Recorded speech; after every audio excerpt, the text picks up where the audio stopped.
Les amis, je pense qu'il va falloir faire quelque chose pour Raw là, c'est plus possible.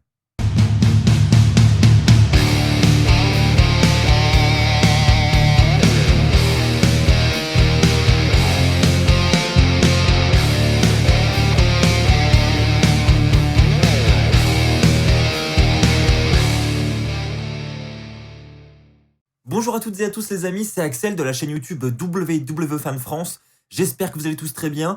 On se retrouve pour la review de Raw et avant de commencer, petite info, je sortirai demain soir à 18 h la vidéo des 100 000 abonnés. Ça y est, enfin, elle est prête. Ça y est, enfin, je vais pouvoir vous la diffuser. Donc restez branchés pour ne pas la manquer. Ça sera demain soir à 18 h. Maintenant, parlons de Raw. Voilà, il s'est passé énormément de choses. Là, j'ai beaucoup de points à aborder avec vous. Après, pas forcément des points qualitatifs. On va voir ça ensemble. C'est parti, on commence avec le premier point. Nous allons commencer avec le titre de la WWE. La soirée commence avec un pile ou face. Voilà, on commencera avec un pile ou face. En fonction de pile ou de face, on saura qui affrontera Bobby Lashley ce soir dans le main event de Raw. Et donc, la pièce va tomber sur Braun Strowman. Donc, c'est Braun Strowman qui affrontera Bobby Lashley dans le main event du show ce soir. Drew McIntyre lui affrontera Bobby Lashley la semaine prochaine. Et donc, des tensions vont commencer à naître, hein, vous connaissez la chanson. On sait maintenant que nous aurons un match triple menace à WrestleMania Backlash, donc vous vous doutez bien que d'un côté, on a Drew McIntyre qui dit qu'il va battre Bobby Lashley et récupérer ce titre. De l'autre côté, on a Braun Strowman qui dit que, voilà, lui aussi, il est là pour prendre ce titre et il va prendre ce titre à WrestleMania Backlash. Et de l'autre côté, on a Bobby Lashley, MVP, qui disent que non, en fait, hein, Bobby Lashley, il va conserver son titre et Strowman n'ira même pas à WrestleMania Backlash parce que ce soir, il ne va pas survivre au Hurt Lock. On aura plus tard dans la soirée une interview de Drew McIntyre qui va une fois de plus se mettre en avant. Voilà, une interview de Bobby Lashley MVP qui vont à leur tour dire une fois de plus que Bobby Lashley repartira avec ce titre et que Bobby Lashley va battre Strowman ce soir dans le main event. Et nous arrivons ensuite à ce main event de la soirée. Donc, honnêtement, déjà, je trouve que le programme autour du titre de la WWE en a un petit peu perdu. Moi, j'étais à fond dedans il y a de ça encore quelques semaines. Je trouvais vraiment le programme très intense. C'était d'ailleurs le fil rouge chaque semaine à Raw. On avait des segments tout au long de la soirée. Là, on a un opener voilà, dans la Gorilla Position avec un pile ou face. Et on se retrouve ensuite 2 heures plus tard pour le main event de la soirée. Basta. Donc voilà, je trouve que ça s'est vraiment affaibli du côté du titre et c'est dommage parce que je pense qu'il y a vraiment moyen de faire quelque chose de solide. Mais moi, perso, je m'en lasse un petit peu. J'ai l'impression que ça tourne toujours un petit peu plus ou moins en rond. N'hésitez pas les amis à me partager votre avis dans les commentaires. Est-ce que vous êtes d'accord avec ça? Quoi qu'il en soit, on a ensuite le main event de la soirée. Donc Braun Strowman contre Bobby Lashley, le match commence. Voilà, Braun Strowman va prendre un petit peu l'avantage. Ensuite, Drew McIntyre va intervenir, pas dans le match, mais du moins sa musique va retentir et il va ensuite aller à la table des commentateurs. On aura d'ailleurs un face-à-face entre Bobby Lashley et Drew McIntyre à ce moment-là. Ça va permettre à Braun Strowman de revenir dans le match.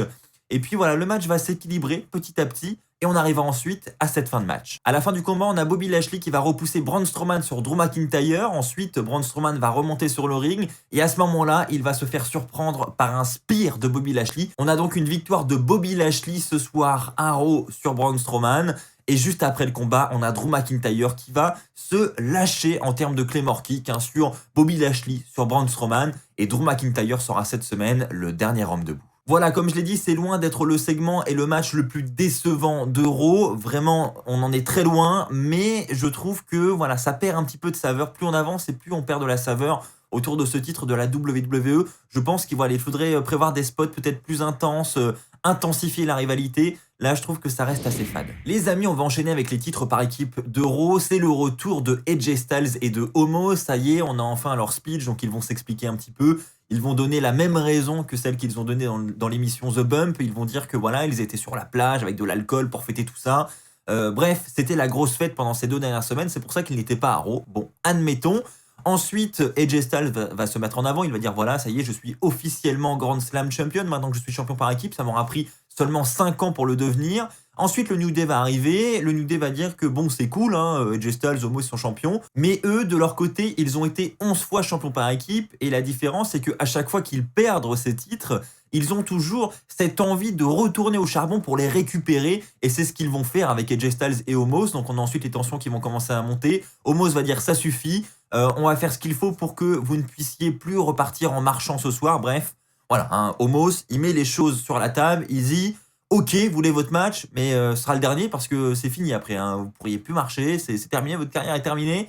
Donc AJ Styles, Omos contre le New Day, Kofi Kingston, Xavier Woods. c'est ce soir à Raw. Donc le match commence, grosse domination et voilà, grosse prestation de Omos qui va s'imposer évidemment. On va nous le montrer comme la force dominante de cette équipe avec AJ Styles. Il va nous faire des chokeslams incroyables, il va monter Kofi Kingston à une hauteur pas possible. Vraiment, il est impressionnant. Après, bon, c'est un style de catch de géant, quoi. Donc, on n'aura pas un catch très rythmé avec, voilà, un match à couper le souffle. Mais il y a quand même des spots assez impressionnants, notamment celui avec Kofi Kingston. Ensuite, AJ Styles va enchaîner avec son Phenomenal Forearm sur les épaules de Omos pour la victoire, pour le compte de 3. Et donc, Omos et AJ Styles conservent ces titres par équipe de Raw. Maintenant, quels seront les futurs challengers? On sait que on a des équipes déjà qui se préparent. Je pense notamment aux Viking Raiders. Voilà, cette équipe enchaîne les victoires depuis plusieurs semaines à Raw. Donc, qui sait, de nouveaux challengers devraient arriver. Et qui sait, peut-être que les prochains sont les Viking Raiders. Les amis, parlons maintenant de Eva Marie qui, ça y est, elle est officiellement de retour à la WWE. J'en parle depuis très longtemps sur cette chaîne YouTube avec des vidéos news. Je vous disais qu'elle avait signé un contrat, qu'elle devait pas tarder à arriver et elle n'était toujours pas là. 6 mois après, elle n'était toujours pas arrivée. Ça y est, elle est officiellement, une vignette a été diffusée cette nuit à Raw. Donc, elle est dans une gimmick évaluation. Voilà, je ne sais pas ce que ça va donner. En tout cas, elle veut nous dire qu'elle est de retour et que tout va commencer avec évaluation. Donc, je ne sais pas ce qu'il y aura derrière cette storyline. Durant la vignette, on la voit devant une Ferrari, devant une très belle voiture. Donc, bon, j'en parlerai un petit peu plus tard dans cette vidéo parce que je pense que quelqu'un pourrait être lié avec Eva Marie. On va en reparler. Mais en attendant, bon, je n'ai rien à dire de plus. Eva Marie, c'était pas la diva, c'était pas la catcheuse féminine du siècle au moment où elle était là il y a encore quelques années. Mais qui sait, peut-être qu'elle s'est entraînée, peut-être qu'elle s'est améliorée dans le ring, à voir ce que ça va donner. Les amis, parlons maintenant de Charlotte Flair qui a cette semaine un match avec Dana Brooke. Un match honnêtement assez catastrophique, on va pas se mentir. Très mauvaise prestation de Dana Brooke, des beaux botches, on en aura vu des assez sympas. Notamment ce saut dans le coin là où on se demande ce qu'elle est en train de faire en fait. Donc vraiment Dana Brooke là-dessus, c'était assez incroyable la nuit dernière. Donc Charlotte Flair qui va finir par faire abandonner Dana Brooke avec sa prise en 4. Mais à ce moment-là, elle ne va pas lâcher la prise après le match. Et donc Mandy Rose va ensuite arriver, va intervenir et va chasser Charlotte Flair à l'extérieur du ring. Et à ce moment-là, on a Sonya Deville qui va arriver et qui va demander à Charlotte Flair de s'expliquer un petit peu et elle lui donne la parole. Elle permet donc à Charlotte Flair de faire une proposition, elle dit qu'elle a consulté Adam Pearce avant et donc Charlotte Flair va prendre la parole. Elle va dire que encore une fois, voilà, c'est elle qui a mis fin à la streak de 2 ans d'invincibilité de Asuka, donc elle mérite d'intégrer ce match de championnat, elle doit intégrer ce match. Ce match doit devenir un match triple menace. Et donc Sonya Deville va ensuite dire que effectivement elle est convaincue et donc elle ajoute Charlotte Flair officiellement au match. On aura donc un match triple menace pour le titre féminin d'Euro. Ensuite, Rhea Ripley va arriver, elle va dire que c'est injuste. Voilà, c'est pas parce qu'elle manque de confiance pour le match, mais elle trouve ça quand même injuste. Asuka va arriver et Asuka va carrément dire que c'est de la merde. Bref, les tensions vont monter. Rhea Ripley va ensuite vouloir s'en prendre à Sonya Deville, mais Charlotte Flair va être là pour l'en empêcher. Bref, de grosses tensions naissent dans cette division féminine et surtout, en coulisses également, Adam Pearce va une fois de plus en vouloir à Sonya Deville pour avoir pris cette décision sans le consulter. Donc voilà, il y a des tensions encore une fois du côté de l'autorité, je ne sais pas où ça va nous mener, mais il y a également des tensions au sein de la division féminine avec Rhea Ripley, Asuka et Charlotte Flair. Bref, en attendant, on a tout de même un beau programme qui s'annonce dans le ring du côté de WrestleMania Backlash pour le titre féminin de Raw. Les amis, point très rapide avec The Miz et John Morrison. Alors Dieu merci, cette semaine, pas de tomates, mais on aura des tomates un peu plus tard dans la soirée, on le verra ensemble. Mais en tout cas, pour le Miz, c'est terminé, mais il revient quand même là-dessus, durant un petit speech. Il dit qu'ils se sont fait humilier, que c'est pas normal. Bref, et ensuite, on a Damien Priest qui va arriver, et on a un match entre John Morrison et Damien Priest. Un match sympathique qui va se terminer une fois de plus, j'ai envie de dire, par une défaite de John Morrison. Le pauvre, c'est assez catastrophique pour lui, mais victoire de Damien Priest qui, lui, au contraire, prend son ascension petit à petit à Raw. Et donc, voilà. Donc, rien de plus à retenir pour l'instant. La rivalité continue entre Damien Priest, Miz et Morrison. Donc, on n'a toujours pas d'annonce pour WrestleMania Backlash. En attendant, victoire de Priest cette semaine à Raw. Du côté du titre des États-Unis, c'est très surprenant cette semaine, puisque on a une interview d'Umberto Carrillo en coulisses, et à ce moment-là, Sheamus va venir une fois de plus attaquer Umberto Carrillo. Donc Umberto Carrillo va être totalement sonné, il va être vraiment dans les vapes, et à ce moment-là, Sheamus va lui dire « Bon bah voilà, il paraît que j'ai un Open Challenge ce soir, donc est-ce que Umberto, tu vas répondre la semaine prochaine finalement, ou est-ce que tu vas quand même venir ce soir ?» Bref, il se moque un petit peu d'Umberto Carrillo. Donc on arrive plus tard dans la soirée, on arrive à cet Open Challenge de Sheamus, mais on a eu également, durant la soirée, la signature de contrat de Monster, et c'est Monster qui finalement va prendre la place de Umberto Carrillo et qui va répondre à cet Open Challenge de Sheamus. On a donc Mansoor contre Sheamus pour le titre des États-Unis cette nuit à Raw. Et que de surprise quand même. Non, bon les amis, on sait tous pourquoi Mansoor est là, hein, c'est pour la monnaie, voilà, hein, Arabie Saoudite, tu comprends. On prépare petit à petit le terrain pour retourner là-bas juste après l'épidémie, pour avoir une nouvelle fois ces shows annuels avec toutes ces top stars, avec voilà, cette grosse pyrotechnie, ces gros shows quoi. Et en attendant, on nous met du Mansoor à Raw qui signe officiellement, donc on devrait le voir chaque semaine. Donc il a ce match avec Sheamus. Bon, il ne va pas remporter le titre des États-Unis cette semaine quand même, mais voilà, Sheamus allait partir pour son finisher, mais Humberto Carrillo à ce moment-là, il est intervenu pour empêcher Sheamus de placer ce Brogue Kick, donc ce qui va coûter le match à Sheamus, donc victoire de Sheamus par disqualification, ce qui veut donc dire que Mansoor ne devrait peut-être pas rester très loin de cette course au titre des États-Unis. Qui sait, peut-être que c'est notre prochain champion des États-Unis.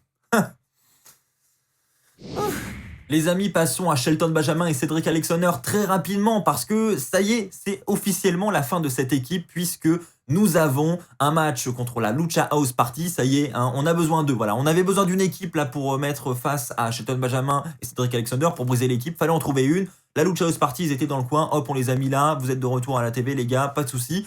Donc match, bon, qui malgré tout est sympa, mais après le match, après cette défaite de Cedric Alexander et Shelton Benjamin, victoire donc de la Lucha House Party, on a Cedric Alexander qui va prendre le micro, qui va dire qu'il en a marre de perdre son temps avec Shelton Benjamin, il ne veut pas perdre une seconde de plus et veut donc partir dans une carrière solo. C'est donc la fin de cette équipe entre Cedric Alexander et Shelton Benjamin. J'ai envie de vous dire, c'était un petit peu dommage parce que il y a beaucoup de talent dans cette équipe, mais après, qui sait, peut-être qu'ils pourront en solo remonter un petit peu vers le sommet de la carte aussi et nous offrir de très bons matchs. C'est une possibilité également, même si, je vais être très honnête avec vous, au vu de la qualité du programme actuellement, je ne suis pas hyper confiant non plus. Et enfin les amis, avant de parler du flop de la soirée, parlons de ce match quand même entre Angel Garza et Drew Gulak quand même. Hein, c'est voilà, le retour donc de Angel Garza à la télé.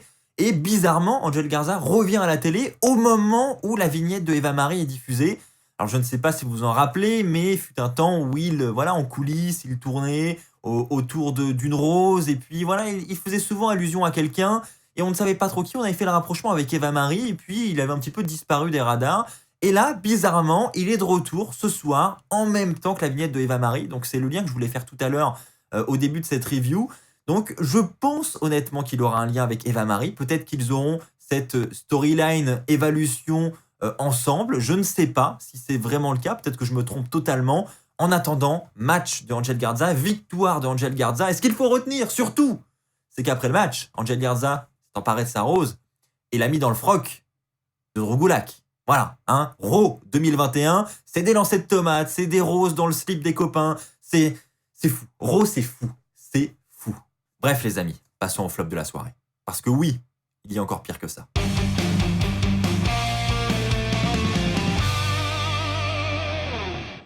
Les amis, c'est l'heure du feuilleton que vous attendez tous chaque semaine, le feuilleton de la division par équipe féminine. Parce que oui, c'est toujours aussi catastrophique. Nous avons cette semaine la suite, la continuité, ce que nous avons déjà vu, mais c'est pas grave, on nous le remet. Un match par équipe entre d'un côté Lana, Naomi et en face Shayna Baszler, Nia Jax, avec Reginald de leur côté qui va intervenir évidemment durant ce match. Match qui aura duré que quelques secondes, mais c'est pas grave, intervention quand même. Et tout de même, une victoire de Nia Jax et Shayna Baszler. Effectivement, c'est Shayna Baszler qui fera abandonner Lana et on a donc une nouvelle victoire de Shayna Baszler et Nia Jax. Donc, où on va, je ne sais pas, mais en tout cas, on y va. Bref les amis, passons au top de la soirée.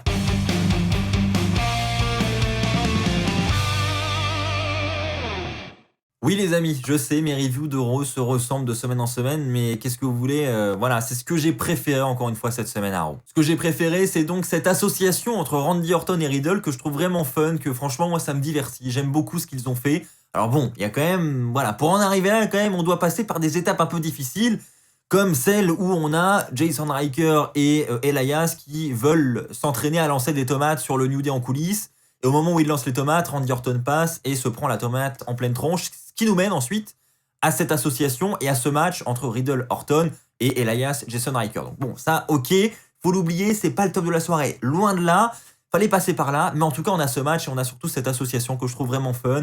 Ensuite, on a Riddle qui me fait marrer en coulisses, hein, il va aller voir les Viking Raiders, il va rigoler avec eux, puis ensuite, il va aller voir Randy Orton, Orton va lui dire, écoute, On n'est pas bro pour l'instant, il n'y a rien du tout. Mais bon, ce soir, je vais encore une fois m'associer à toi. On va aller sur le ring, régler nos comptes avec Elias Jason Riker. Et donc, on a ce match avec, je trouve qu'honnêtement, c'est fun, il y a une bonne alchimie, je trouve que ça le fait, honnêtement. Moi, j'aime beaucoup cette association. On a donc, à la fin du combat, le RKO de Randy Orton sur Jason Riker, suivi du Floating Bro de Riddle. Bref, on a vraiment une bonne alchimie, je trouve. C'est un bel enchaînement et c'est une équipe qui me fait vraiment rire, pour le coup. Je trouve que, voilà, c'était tellement inattendu. C'est RK Bro, je trouve que ça a de la gueule, en plus. Enfin, voilà, je sais pas si je suis le seul à vraiment trouver ça divertissant chaque semaine, mais perso, c'est limite le seul truc à Raw cette semaine où j'ai pris du plaisir à le regarder. Hein. Je veux dire, c'est un show de 2h30 et ça se joue quand même sur 10 minutes. Hein. Non, en vrai, donc pour conclure cette review de Raw, les amis, on est quand même dans l'une des périodes les plus sombres de Raw de l'histoire, quand même. Hein. C'est une catastrophe.